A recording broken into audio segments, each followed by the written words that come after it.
자, 지난주에는 제가 예수 그리스도 이름에 대해 말씀을 나눴습니다. 우리가 지금 지난주, 이번주, 다음주 몇 주 동안 절대 강자 시리즈 말씀을 전할 텐데, 복음의 본질에 대해서 말씀 나누면서 예수 그리스도에 대한 말씀을 지난주에 했었어요. 오늘은 절대 강자 두 번째 시리즈 예수 그리스도 보혈에 대해서 말씀을 전할 텐데, 여러분 잘 귀담아 듣기를 바랍니다. 이 보혈에 대한 설교 혹은 보혈에 대한 찬양을 마귀가 가장 싫어합니다. 그래서 굉장히 고도의 방해 작전을 펼 수가 있어요. 그래서 좋을 수도 있고 평소보다 딴 생각을 많이 할 수도 있고 갑자기 화장실에 가고 싶기도 하고 미리 내가 사전 작업하는 거예요. 왜냐하면 이것은 원론적인 설교이기 때문에, 핵심적인 설교이기 때문에 마귀는 전곡을 찌르는 설교나 기도나 우리의 믿음의 헌신을 어떻게 하든 방해합니다. 슬쩍 비켜가게. 오늘 예수 그리스도의 보혈로 말미암아 하늘 문이 열리고 오늘 그 은혜가 우리에게 꼭 임하기를 간절히 부탁을 드립니다. 성경은 끊임없이 예수님의 피를 말하고 있어요. 인간 구원을 위한 모든 역사는 십자가상에서 흘리신 예수 그리스도의 보혈을 통해서 역사되고 있습니다. 우리가 지금 성령 그러는데 성령님도 보혈을 전제로 역사하시고 그 보혈을 전제로 구원 사역을 함께 협력해 가십니다. 그러니 보혈이 없으면 성령의 역사는 이곳에 더 이상 이루어질 수가 없는 것입니다. 그러니 성령의 임재가 시간대로 보더라도 갈보리 십자가 피 흘린 사건 이후에 그 다음 성령 사역이에요. 그 성령님에 대해서는 우리가 다음에 또 말씀 나눌 것입니다. 절대강자 예수님의 성령에 대한 말씀이 또 준비되어 있으니까 할 텐데, 그런 의미에서 여러분이 보혈이 얼마나 중요한지를 잊지 말아야 됩니다.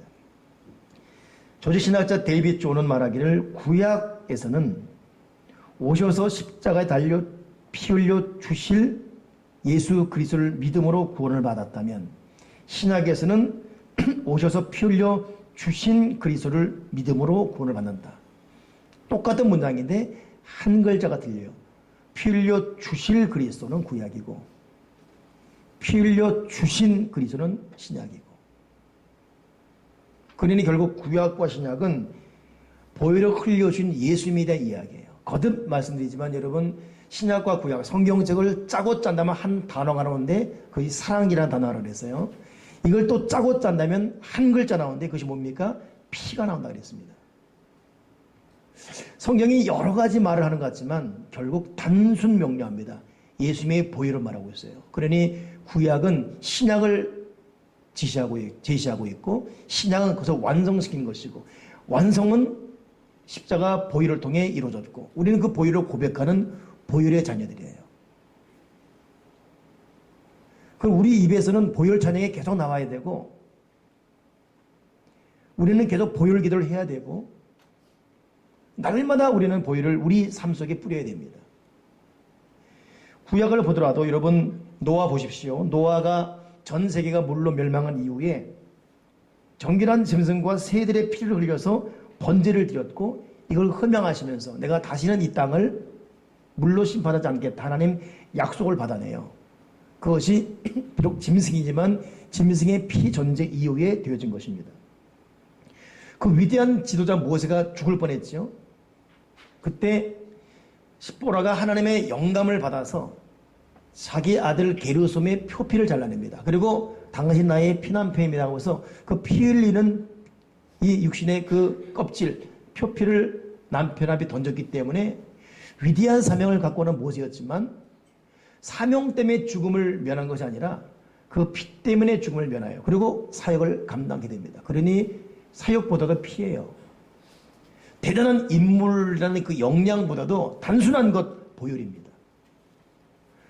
저와 여러분이 살아있는 이유도 우리의 경건, 거룩, 도덕성, 남보다 나은 어떤 그 인생관 이게 아니라 우리가 영과 육이 사는 것도 보혈 때문이에요. 우리가 지은 치욕한 죄의 삭은 사망입니다. 이건 뭐 다른 어떤 그 변명이 없어요. 성경의 명령이에요. 단언이 선언입니다. 죄에 있어서 사망이다. 그러나 우리가 하나님의 심판에서 저주에서 벗어날 수 있는 것은 예수님의 보혈 때문입니다. 그러니 저도 여러분도 우리야말로 목을 빠져라 보혈을 바라보고 보혈을 통해서 하나님을 부르면서 그 보혈을 통해 다가오시는 하나님의 사랑과 은혜를 누려야 됩니다. 다른 것으로는 대안이 없어요. 우리가 죄 때문에 그래서 멸망하는 것이 아니라 보혈을 의지하는 회개하지 않는 것 때문에 멸망합니다. 그러니 모세도 위대한 사역자였지만 이것이 그를 보장해주지 않아요. 도리어 자기의 아들 피 때문에 보호받습니다. 그리고 사역계를 가는 거예요. 모세 사역 이후에 430년간 종살이하는 이스라엘 백성이 해방되죠. 그때 그 개구리 떼가 뛰어들고 나일강 피를 만들고 별 일을 다 기적을 베풀었지만 이 바로 왕이 고집불통입니다. 개구리 떼가 애굽 이집트를 점령하고 메뚜기 떼가 점령하고 갑자기 우박이 쏟아지고 해도 순간뿐입니다. 절대 이 왕고집 요동하지 않아요. 근데 결국 어떻게 항복하죠? 어린 양 피를 이스라엘 백성이 다 바르는 그 순간에 이 보혈 때문에 항복해요. 빨리 나가라. 빨리 나가라. 어린 양 피가 그런 것입니다. 그러니 이 어린 양 피로 인해서 430년 누구도 해방시키지 못했던 백성들을 그 어린 양 피가 해방시켜버리는 거예요. 그리고 광야에 들어서서 40년간 광야 시대 되지요. 근데 거기서도 모세는 시내산에서 율법 받은 이후에 짐승의 피를 뿌리는 제사 예배를 드립니다. 그러니 어찌 보면 광야는 어린 양의 피, 짐승의 피를 드리는 광야 예배가 되는 거예요. 광야 교회가 됩니다. 이 백성들이 가나안 땅에 들어간 이후에도 사울도 그렇고 끊임없이 특별히 다윗 왕도 얼마나 순간마다 예배드립니까? 근데 다윗 왕이 결정적으로 실수했던 적이 있어요. 갑자기 나라가 잘 되고 경제, 정치, 외교, 문화적으로 평탄하니까 우리 국방력이 얼마나 되는지 한번 군대 수를 쉬어봐라. 아합 장군이 막아요. 요압 장군이 막아요. 왕 그러면 안 됩니다. 근데 쉬어봐라 그런 거예요. 이것 때문에 하나님 진노가 임하지요. 너가 선택해라. 어떻게 할 것이냐. 그때 이 세 가지 하나님의 진노 중에 하나님의 직접 치시는 심판을 통해서 자기가 인구수 죄를 지은 대가를 선택하지 않습니까? 하나님의 진노가 임해서 이 다윗 잘못 때문에 백성들이 전염병이 다 넘어지는 거예요. 그때 다윗이 살려달라고 하면서 아론은 그 타작마당에서 예배드립니다. 짐승의 피를. 이때 죽음의 신이 거기서 딱 멈춰서요. 여러분 그 장소가 아브라함이 이삭을 바친 모리아산 거기입니다. 그 장소가 훗날 솔로몬이 시온산화에서 예루살렘 성전을 지은 곳이에요.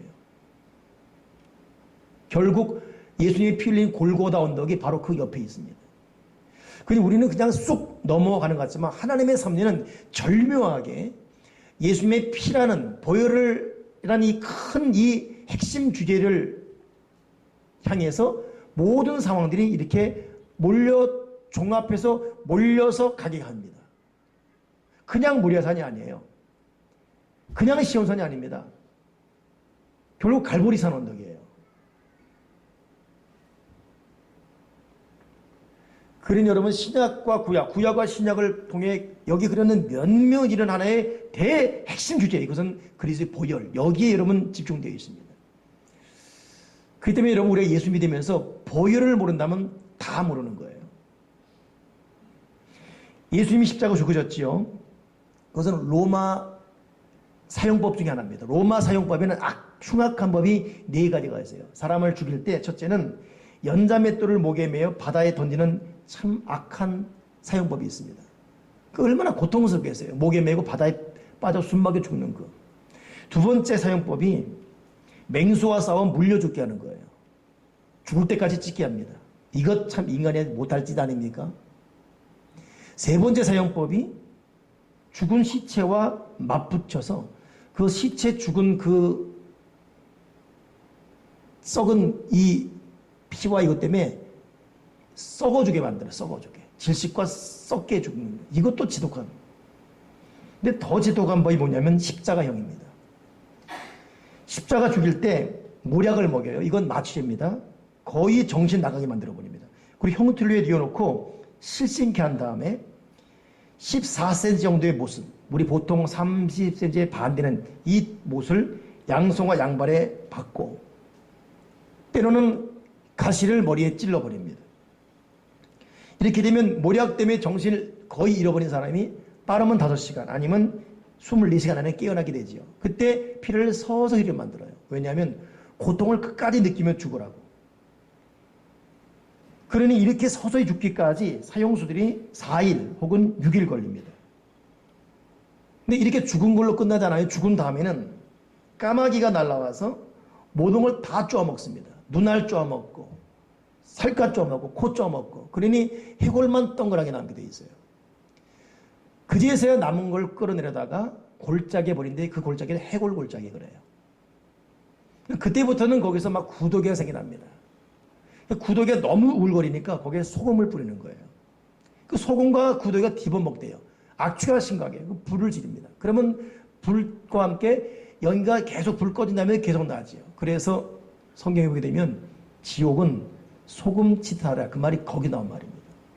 지옥은 계속 연기가 나오는 말. 그래서 신약에 보게 되면 지옥을 개한나 그러거든요. 개한나. 이건 연기가 불이 타오르고 연기가 꺼지지 않고 소금 치타라는 곳. 그게 십자가 죽음이에요. 마귀는 예수님을 그렇게 죽이려고 했어요. 예수님의 그 성스러운 몸을 이렇게 아주 잔인하게 까맣게 쪼이고 구더기가 뒹굴고 그렇게. 그러나 하나님의 강권적 섭리로 로마 병정이 예수님이 죽었나 칼로 푹 찔러버려요. 그런 경우 없거든요. 심장이 터져버렸어요. 그때 모든 피조물을 다 쏟았습니다. 더 이상의 필요가 없어요. 그러니 그것 끌어다가 또 뭐 골짜기 던지고 할 필요 없다. 그냥 빨리 처리하자. 이런데 때마침 아리마대 요셉이 그 시신을 나에게 주십시오. 그래? 가져가라. 이렇게 해서 주님은 십자가에 못 박히자마자 6시간 만에 죽게 되고 이것이 아리마대에서 요셉의 집에 그 무덤에 장사되면서 금, 토, 일, 3일 이렇게 됩니다. 금요일 날 오전 9시에 못 박히고 6시간 후인 오후 3시에 운명하시면서 창에 찔려 절명하게 되고 그리고 금, 토, 일, 3일간 계시다가 이렇게 주일 부활하신 거예요. 그래서 주일날 우리가 주일 예배를 드리는 거예요. 원래는 토요일날 안식일인데 주님 씨가 부활일로 바뀐 것입니다. 그러니 원수 마귀는 자기 꾀에 빠진 거예요. 십자가 죽음을 통해 저 예수를 저렇게 잔인하게 없애버리자. 근데 주님은 십자가 죽으시면서 우리 죄를 뒤집어 쓰시되 이 거룩한 피를 이렇게 추하게 버리는 것이 아니라 저와 여러분을 향한 영원한 인류 이곳에 주의 부위를 뿌린 것입니다. 그렇기 때문에 여러분 우리는 이 주님이 왜 이토록 큰 고통을 당하면서까지 이 참 가슴 졸이는 과정을 겪어가면서까지 십자가에서 우리를 사랑하시고 이 길을 걸어가셨는가. 이 보혈을 모르면 안 되는 것입니다. 이 보혈의 은혜가 저와 여러분에 충만하게 바라요. 지금은 나이가 거의 한 80이 다 된 김상식 목사님. 이분은 지금 거의 80 됐으니까 청년 시절에 6.25 전쟁이 났어요. 북한 사람입니다. 갑자기 인민군 동원령이 내린 거예요. 17세부터인가 17세부터 35세까지 동원령. 도망갈 수 없었습니다. 다 잡혔어요. 그리고 전쟁 터지자마자 3일 동안 우리가 계속 밀려지 않습니까? 서울, 대전, 다 낙동강까지. 그러니 이 모아놓은 공산군들을 모아가지고 밤에는 계속 남으로 이동하고 밤에는 유해군 비행기 습격 때문에 폭격 때문에 산에 숨어 있고 근데 낮에 숨어 있다가 비행기에 폭격 맞아가지고 자기가 같이 갔던 200명의 사람은 거의 다 죽었습니다. 자기만 살아난 거예요. 그때 이 사람이 결단합니다. 하나님 나를 살려주시면 내가 주의 길을 걷겠다고. 그 당시에는 북한에도 예수 믿는 사람이 많았었거든요. 근데 뭐 그렇다고 도망갈 수는 없고 계속 인민군으로 활동하게 되는 거예요. 그리고 낙동강까지 내려갔습니다. 근데 때마침 메가더 장군이 인천 상륙작전 통해서 남과 북 허리를 딱 잘라버리잖아요. 그러다 보니까 남쪽까지 내려간 인민군은 다 포로가 되어버렸습니다. 그래서 흔히 말하는 거제 포로 수용소, 여러 수용소에 나눠지게 됩니다. 이분이 가는 곳은 그 당시 가장 그 유명했던 제73 수용소에 수용돼요. 거기는 인민군 장교들이 있는 곳으로서 수용소 안에서도 위계의 질서가 분명합니다. 저녁 6시까지는 유엔군들이 지키고 지나가면 이제 6시부터는 한국군이 지켜요. 그 인민군들이 가만히 있다가 유엔군 딱 퇴근하면 그때부터 자기들이 만든 인민기를 개항하고 수용소 안에서 군가를 부르고 소리를 외치고 거기서 또 인민군 위계제가 생기는 거예요. 그때 그 공포라는 것은 이루 말할 수가 없대요. 협력 안 하면 죽고. 근데 유엔군에 의해서 딱 감시하는 포로기 때문에 그 이상의 행동 못하죠. 그러니 그 안에서 교회가 있었는데 지금도 교도소에 교회가 있듯이 11명의 직원과 16명의 찬양대원, 도합 27명이 교도소, 제73 교도소 안에 교회를 이루고 있습니다. 그 안에 김창식 이 군릭, 인민군이 같이 있었습니다. 근데 위기가 온 거예요. 그 안에 소용소에 자꾸 예수 믿고 찬양하고 하려니까 이 인민군들이 유엔군의 눈을 피해서 스스로 만든 수용소에서 만든 무기를 가지고 저 27명의 예수인을 죽여라. 때려 죽여라. 죽을 때까지 때려 죽여라. 이러고 돌격해 온 거예요. 근데 이것을 때마침 유엔군이 발견하고 총을 쏘면서 진압해버렸죠. 간이 산 거예요. 그때 그 몰려오는 과정에 이제 맞아 죽는다는 그 순간의 위기라는 것은 이로 말할 수가 없었대요. 또다시 신앙을 결단하고. 그러다가 이 교도소 수용소 안에 있다가 마지막 이 위기가 뭐냐면 1952년 이제 휴전을 해야 되는 상황이 서로 이렇게 무르익을 때 유엔군, 한국군, 북한군이 만나가지고 휴전을 하자.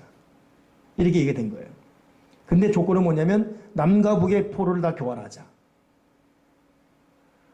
근데 교환하게 되면 다 돌아가는 거예요. 이때 그 교도소 안에 수용소 안에 있었던 인민군 중에 일부는 절대 안 된다. 절대 반대. 우리 가면 죽는다. 우리는 자유 남한을 택하고 싶다. 근데 이 말이 유엔군이나 한국군의 씨도 안 먹혔습니다. 나중에는 살고 싶은 절규에 더 이상 돌아가고 싶지 않고 이 자유 쪽 남쪽을 선택하고 싶은 자유를 달라. 근데 통하지 않는 거예요. 이게 협정의 조건이니까. 휴전의 조건이니까. 그래서 27명의 사람들이 자기의 그 속옷을 벗어다가 거기에 피를 짓이겨 버렸습니다. 혈서 쓴 거예요. 우리는 포로 교환 절대 반대. 우리에게 자유를 달라. 이걸만 외친 거예요. 근데 그렇게 흔들다가 피를 너무 흘려서 쓰러지기도 하고. 당시 같이 이 수용소 안에 이 예배를 인도하던 미국 선교사 오코넬 선교사가 읽어본 겁니다. 그래서 27명의 혈서가 쓰인 그 흰 티셔츠 속옷을 다 받아가지고 이걸 갖다가 이승만 대통령이 준 거예요.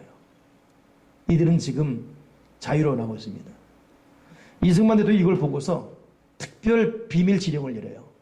수용소에 철조망을 뚫어놓으십시오. 그리고 원하는 사람은 도망가게 하십시오. 지금 휴전협정 날짜는 정해졌는데 그 이전에 도망가야 된다. 아니면 협정 때문에 정확한 수를 그대로 교환해야 됩니다. 뒷감 내가 지겠다고. 그때 4만 명 정도가 제73 수용소에 갇혀 있다가 10,000명이 도망갔어요. 그리고 자유가 그 안에 이 김창식 선교사 같이 있고 3만 명 그냥 북한으로 가고 10,000명은. 이걸 알고 세계가 발칵 뒤집혔지요. 그때 유엔군 사령관이 찾아와서 당신은 이승만 대통령에게 무슨 권세로 무슨 권한으로 이렇게 당신 마음대로 수용소에 혈조망을 뚫었습니까? 그때 이승만 대통령이 그 유명한 말합니다. 하나님이 시켰어. 이 말합이 끝나버렸어요. 이 김창식 선교 목사님이 그렇게 해방하고 나온 다음에 자기는 피의 중요성을 그때 알았다는 거예요. 그렇게 외치고 그렇게 해도 안 되는데 이제는 죽기 살기로 그냥 피를 쏟아서 다 자유를 달라고 외치는 이거 앞에 이 피 묻은 27장의 이 종이 앞에 결국 항복했는데 그때부터 이분이 작정하기를 나는 앞으로 목사로서 보혈 신앙을 외치는 목사가 되겠다. 이분이 80세인데 보혈 신앙은 책을 썼거든요. 이것이 아프리카의 신학 교재로 쓰이고 있습니다. 여러분, 보혈은 그런 것입니다. 보혈은 우리의 한계를 넘어서 우리가 해결할 수 없는 거룩한 역사를 이룬 것이 보혈인 것이에요. 오늘 저와 여러분이 예수님의 보혈에 눈을 번쩍 뜰 수 있기를 주의 이름으로 축원합니다. 한번 정리하고 싶습니다. 보혈이 뭡니까? 여러분, 보혈은 보배로운 피를 보혈 그래요. 왜 보혈을 보배롭다 그러죠? 그냥 피인 문제인데 보배롭다. 여러분, 보배로운 것은 절대 기준의 가치예요. 이건 변하지가 않습니다. 우리는 보배를 소유해야지 순간에 내 어떤 유익을 소유해서는 안 돼요. 여러분 각자 기도 제목이 있지요. 그 기도 제목 해결되면 그 다음 문제 없을 것 같습니까? 그렇지 않습니다. 인생은 죽을 때까지 문제 속에 있는 거예요. 이것 해결돼 너무 감사했어요. 그 감사가 며칠 갈 것 같아요? 3일 못 가요. 인간은 또 잊어버려요. 입에만 나으면, 그 병 나으면 어떡할 것 같아요? 다른 불평도 생깁니다. 이 돈 문제 해결되면 내가 해결돼. 보배를 간직하지 못한 사람은, 상황적 해결만 갖고 사는 사람은 절대 안정적인 꾸준한 뿌리 깊은 감사를 유지할 수 없어요. 보배가 없는 이상. 저는 성경 읽으면서 이해가 안 되는 것이, 세상에 이스라엘 백성들이 홍해를 건너잖아요. 눈앞에서 물이 갈라졌어요, 그냥. 여러분, 저와 여러분 지금 한강 간데 한강을 갈라지더니 한강이 쫙 갈라졌어요. 거기 우리가 건너고 있습니다. 여러분, 이런 기적이 어디 있습니까? 이들이 너무 기뻐서 건너자마자 길길이 뛰면서, 그때 이 미리암이라는 모세의 누나 통해서 50대에서가 처음 나옵니다. 50 찬양이. 근데 이 기쁨도 3일을 못 가요. 3일 갔더니 물이 없으니까 왜 물이 없냐고, 물 달라고, 왜 죽이려고 하냐고 고래고래 소리지르 반항한 바람에 마라이스몰 다글게 만들지 않습니까? 3일을 못 가요. 그 물주니까 또 좋아가지고 물 마셔 또 해방해. 너무 우리 하나님 살아계시다 그러고, 모세 넌 정말 지도자라고 그러면 가다가 또 배가 고픈 거예요. 그런데 왜 이 광야 죽이냐고. 그런데 모세가 또 기도해서 만나가 내리긴 해요. 그 아침에 일어나 만나가 있어요. 뜯어서 먹는 거예요. 먹으면서도 이게 뭔지 몰라요. 그래서 이게 뭐냐라는 히브리 말이 만납니다. 근데 만나만 먹으니까 지겨운 거예요. 고기 달라고. 애굽의 가마솥 밑에서 고기 먹을 때가 좋았다고. 부추가 그립고 깨가 그립고 뭐 나오잖아요. 부추, 우리도 잘 못 먹는데. 그래 모세가 기도해. 하나님, 이들을 내가 낳았습니까? 또 기도했던 하나님이 동풍을 떤 게 메추라기네. 메추라기 고기. 그 입에 진리를 씹게 만들겠다. 메추라기 먹입니다. 그런다고 이들이 여러분 불평 안 합니까? 먹어도 마셔도 또 불평해요. 저는 참 이해가 안 되는 결정적인 게 뭐냐면, 고라의 자손들이 모세를 대적합니다. 너무 화가 나서 모세가 다 모여라 그렇다면 하나님이 어느 쪽에 있는지 좀 알아보자. 근데 하나님의 갑자기 진노하려는 이 기분이 오는 거예요. 그때 모세가 놀래가지고 빨리 하나님의 사람을 이쪽으로 오라. 고라 쪽에서 빨리 피해라. 그때 대다수 백성이 다 피합니다. 고라와 고라 자손들만 머물러요. 그때 하나님 진노가 오면서 땅이 갈라지죠. 땅이 갈라지면 고라 자손이 다 죽어버려요. 불평하고 모세 지도자 원망하다가. 그러니까 이걸 바라본 사람이 놀래가지고 하나님을 살려달라고 두렵고 떨고 막 벌벌 떨어요. 근데 그 다음 달 어떻게 됩니까? 또 도를 들어요. 왜 고라 죽였냐고. 아니 같이 죽든지 그러면은. 이해가 안 돼요. 지금 자기들이 원망하고 불평하다가 죽은 거 눈으로 땅이 갈라졌어요. 거기 다 들어가 죽은 거 보게. 그리고 땅이 갈라져 한 다음에 땅이 붙어버렸어요. 이걸 봤는데 그 다음에 또 대적하고 있어요. 그러니까 여러분, 인간의 결단, 인간의 마음이 그렇게 간사하는 거예요. 여러분 인생을 추억해 보세요. 추억해 보세요. 과거 살면서 10년 전, 20년 전 이것만 해결되면, 이것만 도와주시면, 그리고 감사해서 막 기뻐하고 할렐루야 그런 막 했던 적이 얼마나 많습니까? 근데 지금 또 5만 이상 다 쓰고 인생 다 산 것 같아요. 또 이게 보배를 마음에 진실하게 모시 못하면 이 감정 조절 못합니다. 아무리 어려워도 보배를 소유한 사도 바울은 감옥에서도 기뻐했어요. 두드려 맞아도.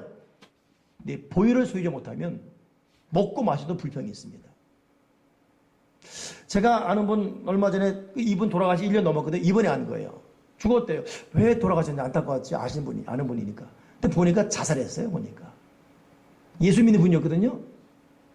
우리 교회 일성전 할 때 그 땅 소개하고 그랬던 분이에요. 근데 내 참 외람된 얘기지만 그분 만나면서 참 우려했어요. 내가 그분 볼 때 인간적인 신앙생활. 영적 신앙생활 아니에요. 그분 성령 없어요. 그분 보혈 의지하지 않습니다. 그러니까 인간적인 생각이에요.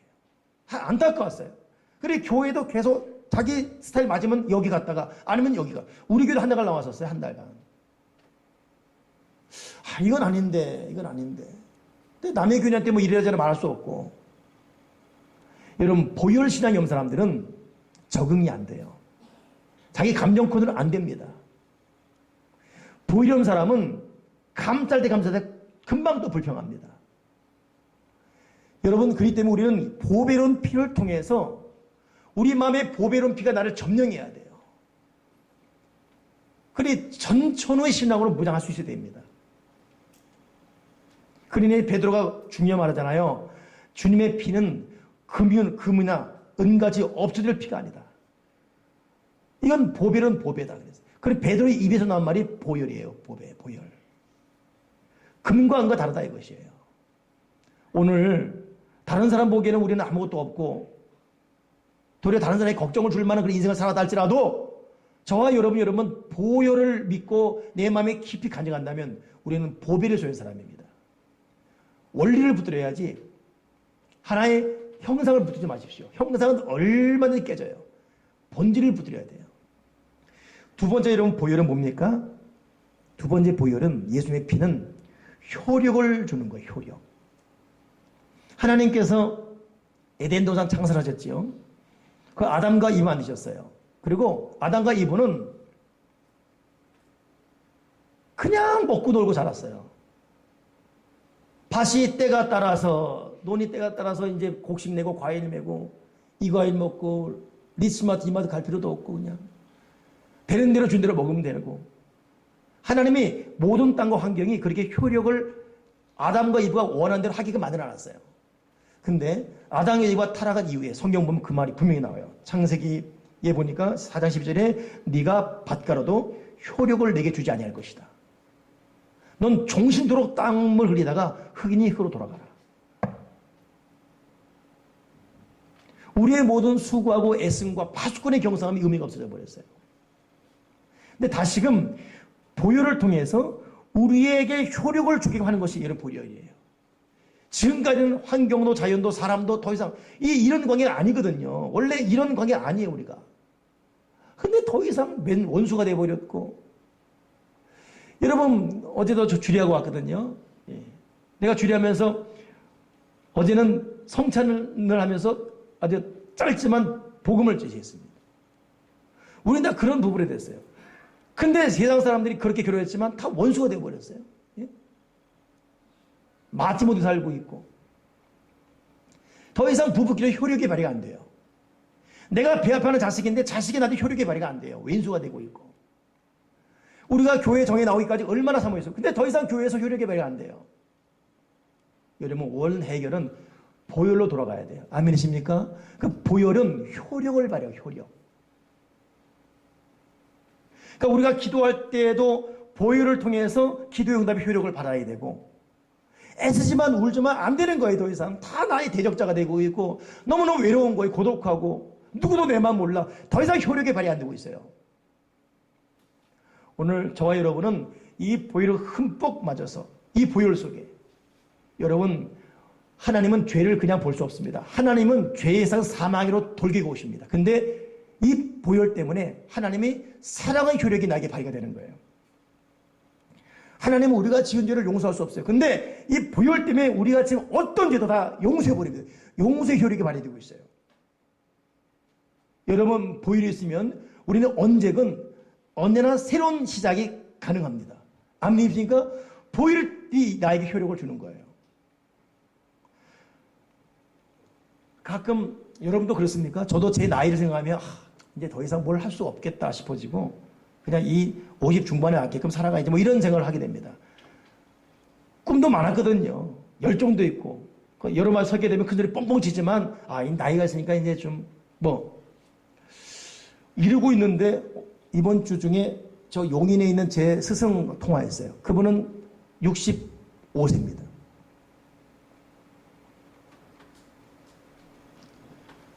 근데 세상에 지금도 나보다 더 큰 꿈을 갖고 있어요. 목회적인 꿈, 사역의 꿈. 말하면 우는 거예요, 스스로 또. 이분 원래 참 감성적이에요. 근데 이분이 도대체 이 꿈을 버리지 않고 있는 거예요. 목사님 지금 65세인데 만으로 63세다. 7년 남았다. 난 꿈을 버리지 않는다. 그러면서 성령 이야기가 보이려면 또 우는 거예요. 울렁울렁. 그러면서 홍 목사 저한테 전화할 때는 제자니까 그래. 일남아, 네, 너 성경 몇 장이 한 달에 몇 장이냐 그래. 네, 한 달에 3독 합니다. 뚝 말한 거야. 3독, 한 달에 3독? 그럼 됐다. 끊었거든요. 거짓말했네 내가. 한 달에 3독 못 하거든요. 내가 많이 하면 한 독 반 그렇게 돼요. 다시 해서 3독이 아니고 한 독 반 내지 한 2독 가까이 할까 그 정도 할 수도 없고. 그 순간에 내가 좋다. 하나님께서 의도가 있으시나. 그럼 내일이 9월 7일인데 9월 7일부터 좋다. 한 달에 3독씩 해야 되겠다. 그리고 또 기도하고. 그러니까 효력을 발휘하려면 피를 알아야 되고, 효력을 발휘하려면 피에 대한 말씀을 알아야 될 것이고, 효력을 발휘하려면 피와 말씀과 기도가 같이 가야 되지 않습니까? 나의 의지와 나의 결단과 나의 계획이 우리 인생을 바꿀 수 있습니까? 아무것도 안 됩니다. 여러분 명심하십시오. 보혈은 우리 인생의 효력을 발휘해요. 효력을. 그러니 주님 말씀하실 때 30배, 60배, 100배는 피를 철저히 의지하는 피의 사람들에게 주는 하늘의 영적 수치인 것입니다. 우리는 끽해봤자 1 더하기 1은 2 거기까지면 우리는. 신명기를 오죽하면 하늘과 땅의 원천의 복을 말하면서 천대의 복을 말한 거 신명기 아닙니까? 그건 효력이 있을 때 가능한 것입니다.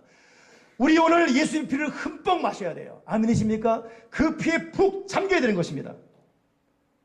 마귀가 가장 무서운 게 뭐죠? 예수의 피예요. 마귀를 여러분 우리는 예수의 보혈로 제압해야 돼요. 예수의 피는 모든 죄를 씻어주는 능력이 있습니다. 예수의 피는 저주를 제거하는 역사가 있고, 예수님의 피는 모든 죄의 결박을 끊어주는 능력이에요. 내 마음을 깨끗하게 하고 거룩하게 능력 예수의 보혈입니다. 아멘이십니까? 돌 같은 내 마음 녹여주시고 악하고 강박한 마음을 사라지게 하는 것 예수의 보혈.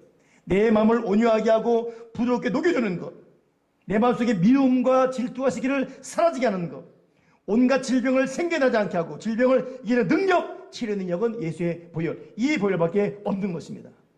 죄의 유혹과 죄의 욕구를 사라지게 하는 것 예수의 보혈이고, 이 보혈만이 온갖 부정을 거룩하게 하고 더러운 것을 깨끗하게 하는 것입니다. 주님은, 하나님은 보혈을 통해 우리에게 강림하십니다. 우리가 보혈신앙 돼야 돼요. 구약을 볼 때도 여러분, 이들은 날마다 번제, 거제, 이런 제사로 피의 예배를 드렸습니다. 우리는 지금 그렇게 할 필요는 없어요. 그렇다면 우리는 날마다 순간마다 주님의 보혈을 간구해야 돼요.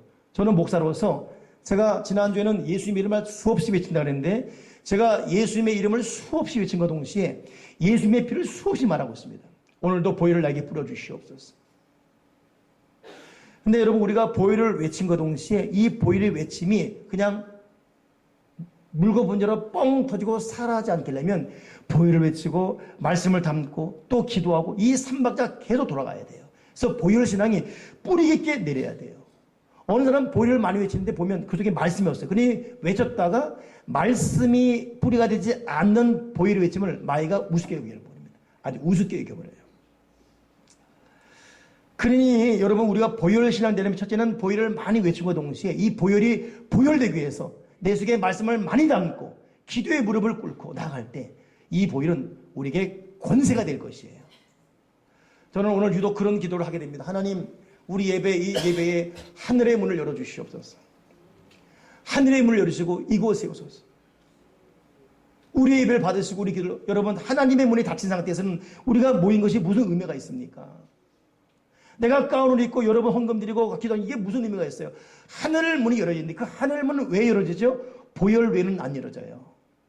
그러니 우리는 보혈을 찬양하고 주님의 십자가 죽음의 의미를 내 속에 간직하고 보혈을 목마 부리며 이것이 나에게 역사가 되게 말씀을 묵상하고 나아갈 때 보혈은 능력이 되는 것입니다. 여러분, 예수님의 피를 더 이상 헛되이 하지 맙시다. 주님이 우리를 구원하기 위해서 흘리신 피는 주님이 우리의 진 모든 죄를 용서하고 하나님의 저주에서 벗어나게 할 때는 너무너무 고통스러운 과정을 겪은 거예요. 그 고통은 이루 말해서 고통입니다. 그 주님의 주심을 헛되이 하지 맙시다. 그럼과 동시에 그 피의 의미를 몰라주면서 하나님을 섭섭하게 해서는 안 돼요. 오늘 저와 여러분 입술과 삶과 가정 속에 이 보혈이 쭉 충만히 흘러내리기를 주님의 이름으로 축원합니다. 기도하겠습니다. 하나님 아버지, 우리의 신앙생활의 패턴과 모습을 스스로 살펴보게 해 주시옵소서. 나는 핵심적인 본질적인 예수님의 보혈, 피를 마음에 간직하고 이 보혈 신앙으로 살고 있는지, 아니면 그냥 몸만 와서 내 마음을 그냥 편안하게 하고 안 오면 찝찝하니까 오는 이런 형식적인 신앙에 머물고 있는지, 나는 영적인 신앙생활인지 육적인 신앙생활인지 돌아보게 도와주시고, 내 속에는 얼마나 생명과 보혈과 성령과 능력이 담아있고, 내가 하나님 아버지를 볼 때마다 얼마나 하늘문이 나에게 열어지고 있는지 영적인 하나님의 충격과 현 주소를 돌아보게 하시사 우리가 육의 신앙이 아니라 영의 신앙이 되게 해주시고, 이 시간 성찬식 거인 낼 때에 진실로 생명과 능력과 치료와 은혜와 효력과 공급의 피로써 우리를 덮어 주여 주시옵소서. 주 예수 그리스도 이름으로 기도드리옵나이다. 아멘.